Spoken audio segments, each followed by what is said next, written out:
औज़ुबिल्लाहिमिनश्शैतानिर्रजीम बिस्मिल्लाहिर्रहमानिर्रहीम। अस्सलाम वालेकुम रहमतुल्लाहि व बरकातुहू। प्यारे बच्चों, उम्मीद है आप सब खैरियत से होंगे। बच्चों, जैसा कि आप जानते हैं, हमारा फर्स्ट टर्म का आगाज़ हो चुका है।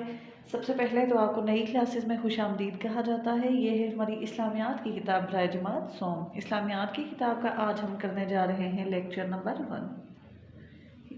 प्यारे बच्चों, लेक्चर नंबर 1 के लिए हम आएंगे अपनी किताब के सफ़ा नंबर 1 पर, जहाँ पर हमें बाब अव्वल ईमानियात का सबक नंबर 1 दिया गया है। सबक नंबर 1 का उन्वान है दीन इस्लाम। दीन इस्लाम का मैं आपको मतलब बताती जाऊँ। दीन का मतलब है ज़िंदगी गुजारने का तरीका। दीन का क्या मतलब है? ज़िंदगी गुजारने का तरीका। और इस्लाम का मतलब है अमन व सलामती। दीन का मतलब है ज़िंदगी गुजारने का तरीका, इस्लाम अमन व सलामती। और जब हम दीन इस्लाम इकट्ठा पढ़ेंगे तो इसका मतलब है अमन व सलामती से ज़िंदगी गुजारने का तरीका। प्यारे बच्चों, अल्लाह ताला ने दीन इस्लाम की तमाम जो तालीमात हैं वो कुरान पाक के ज़रिए नबी पाक सल्लल्लाहु अलैहि वसल्लम पर नाज़िल फरमाई। कुरान पाक हमारी हदायत के लिए इस दुनिया पर आया। नबी पाक सल्लल्लाहु अलैहि वसल्लम ने अपने कौल व फ़ेल से हमें कुरान की तालीमात दी। उन पर अमल करने वाले लोगों को मुसलमान कहा जाता है। आते हैं हम अपने सबक की रीडिंग की तरफ। अल्लाह ताला ने हमें जो दीन अता किया है उसका नाम इस्लाम है। दीन का मतलब होता है ज़िंदगी गुजारने का तरीका। इस्लाम अल्लाह ताला की तरफ से इंसानों को दिया गया आखिरी दीन है। अल्लाह का ये दीन हमें हज़रत मोहम्मद सल्लल्लाहु अलैहि वसल्लम के ज़रिए मिला है। प्यारे बच्चों, हज़रत मोहम्मद सल्लल्लाहु अलैहि वसल्लम इस दुनिया पर अल्लाह ताला के आखिरी पैगंबर, आखिरी नबी हैं। उनसे पहले बहुत से नबी आए और वो अपनी कौमों के लिए, अपनी उम्मत के लिए किताबें भी लेकर आए। लेकिन नबी पाक सल्लल्लाहु अलैहि वसल्लम जो दीन लेकर आए, जो किताब लेकर आए, वो किसी ख़ास कौम या कबीले के लिए नहीं थी, बल्कि वो पूरी दुनिया के लिए थी, पूरी इंसानियत के लिए थी। सिर्फ इस्लाम ही मुकम्मल दीन है। कलमा, नमाज, रोज़ा, ज़कात और हज को अरकान इस्लाम कहा जाता है।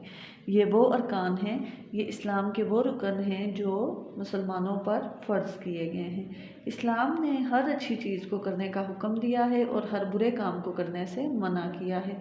जैसे इस्लाम हमें सच बोलने का हुक्म देता है और झूठ से हमेशा दूर रहने के लिए कहता है। प्यारे बच्चों, झूठ तमाम बुराइयों की जड़ है। अगर आप झूठ बोलना छोड़ दें, अगर आप झूठ को अवॉइड करें तो आप बहुत से गुनाहों से बच सकते हैं। इसी तरह इस्लाम में सफाई पर भी बहुत ज़ोर दिया गया है। सफाई को आधा ईमान करार दिया गया है।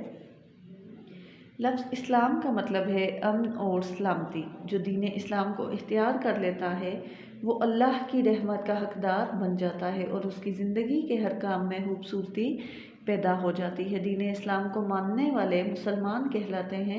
इस्लाम अल्लाह ताला का पसंदीदा दीन है। इस्लाम अमन और भाईचारे का दीन है। इस्लाम इस दुनिया में बसने वाले हर इंसान के लिए रहमत है। इस्लाम दुनिया में सबसे ज़्यादा तेज़ी से फैलने वाला दीन है।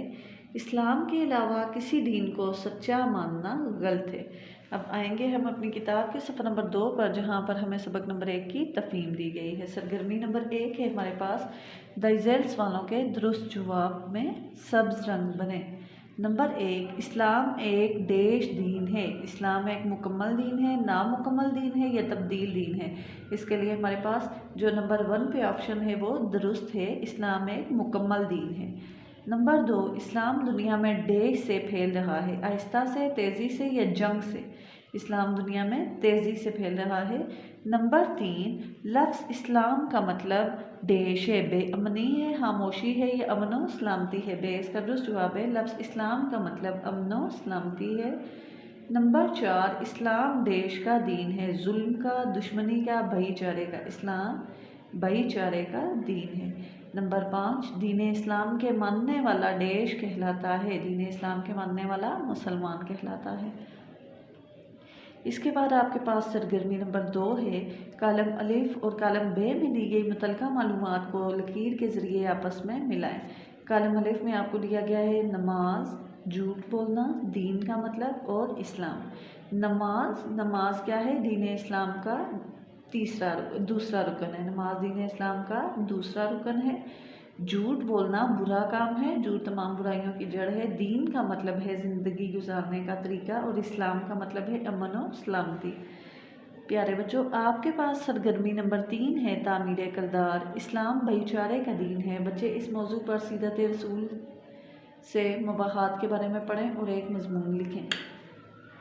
آپ کسی بھی بڑی کلاس کی اسلامیات کی کتاب لے لیں، وہاں پر آپ کو مباحثات مدینہ کے نام سے ایک سبق دیا گیا ہوگا۔ پیارے بچوں، اس سبق میں بتایا گیا ہے کہ جب مکہ والوں کے مظالم سے تنگ آ کر مسلمانوں نے مدینہ ہجرت کی تھی تو مدینہ میں نبی پاک صلی اللہ علیہ وسلم نے تمام مہاجرین کو انصار کا بھائی بنا دیا تھا اور ان کے مال میں سے اور زمینوں میں سے مہاجرین بھائیوں کو حصے دیے تھے، مقرر کیے تھے۔ آپ اس کہانی کو پڑھیں اور اپنی نوٹ بک پر لکھیں گے۔ اس کے بعد ہمارے پاس سرگرمی نمبر 4 ہے عملی کام۔ نیچے دیے گئے کاموں میں اسلام کے مطابق جو کام اسلام کے مطابق کیے گئے ہیں ان کو آپ نے سبز رنگ کرنا ہے، اور جو غلط کام ہیں، برے کام ہیں، ان میں آپ نے سرخ رنگ کرنا ہے۔ سب سے پہلے ہے صفائی کا خیال رکھنا۔ صفائی کا خیال رکھنا اسلام کے مطابق ہے، کیونکہ دین اسلام میں صفائی پر خاص زور دیا گیا ہے۔ گرین کلر آپ کریں گے۔ چوری کرنا بری بات ہے۔ اسلام میں چوری کرنے کی بہت بڑی سزا رکھی گئی تھی، یعنی جو چوری کرے اس کے ہاتھ کاٹ دیے جائیں۔ برا کام ہے، اس میں آپ سرخ رنگ کریں گے۔ سچ بولنا اچھا کام، سبز رنگ کریں۔ سڑک پر پتھر پھینکنا برا کام۔ نبی پاک صلی اللہ علیہ وسلم نے دوسروں کو اذیت دینے سے، تکلیف دینے سے منع کیا۔ ہمارا اسلام ہمیں اس چیز کی اجازت نہیں دیتا کہ ہم دوسروں کو تکلیف دیں۔ کیلے کی چھلکے راستے میں پھینکنا برا کام۔ چھوٹے بہن بھائیوں کا خیال رکھنا اچھا کام ہے۔ ہر کام وقت پر کرنا اچھا کام۔ اس دنیا میں وہی لوگ کامیاب ہوتے ہیں جو وقت کی قدر کرتے ہیں، جو اپنے کام کو کل پر نہیں چھوڑتے۔ گندی چیزیں کھانا برا کام۔ پودے توڑنا برا کام۔ نماز نہ پڑھنا برا کام۔ نماز نہ پڑھنا، اللہ تعالیٰ نے مسلمانوں پر 5 وقت کی نماز فرض کی ہے، وہ فرض ہے۔ جب ہم نماز چھوڑتے ہیں تو یہ بہت گناہ کا کام ہے۔ بڑوں کی بات ماننا اچھا کام۔ غریبوں کی مدد کرنا اچھا کام۔ اپنی صحت کا خیال رکھنا اچھا کام۔ اپنی صحت کا خیال ہم کیسے رکھ سکتے ہیں؟ اپنے ماحول کو، گھر کو، خود کو صاف رکھ کے، متوازن غذا کھا کے، صاف ستھری چیزیں کھا کے، ورزش وغیرہ کر کے، صبح کی سیر سے۔ کلاس میں شور کرنا برا کام۔ قرآن پڑھنا اچھا کام۔ رات کو دیر سے سونا برا کام۔ جب آپ رات کو دیر سے سوتے ہیں تو آپ صبح دیر سے اٹھتے ہیں، جس سے آپ کی پوری روٹین جو ہے وہ ڈسٹرب رہتی ہے۔ گھر کی دیواروں پر لکھنا برا کام۔ امی ابو کی خدمت کرنا بہت اچھا کام ہے۔ دانتوں کی صفائی نہ کرنا برا کام ہے، کیونکہ صفائی کو اسلام نے بھی بہت اہم قرار دی ہے۔ اس کے علاوہ دانتوں کی صفائی نہ کرنے سے آپ کو دانت کی بیماریاں، پیٹ کی بیماریاں ہو سکتی ہیں۔ گھر میں آ کے سب کو سلام کہنا اچھا کام۔ پیارے بچوں، اب یہاں پر آپ کو ایک مسجد دکھائی دے رہی ہے۔ اگر آپ اس کو غور سے دیکھیں تو یہاں پر 2 دفعہ کلمہ لکھا ہوا ہے۔ کلمہ طیبہ ہے لا الہ الا اللہ محمد رسول اللہ، اور ایک دفعہ ادھر سے ادھر لکھا گیا لا الہ الا اللہ محمد رسول اللہ، اور اوپر یہ گنبد بنانے سے یہ مسجد کا منظر پیش کر رہی ہے۔ جی تو بچوں، یہ تھا ہمارا لیکچر نمبر 1، جس میں ہم نے اپنی اسلامیات کا سبق نمبر 1 مکمل کیا۔ اللہ حافظ، فی امان اللہ۔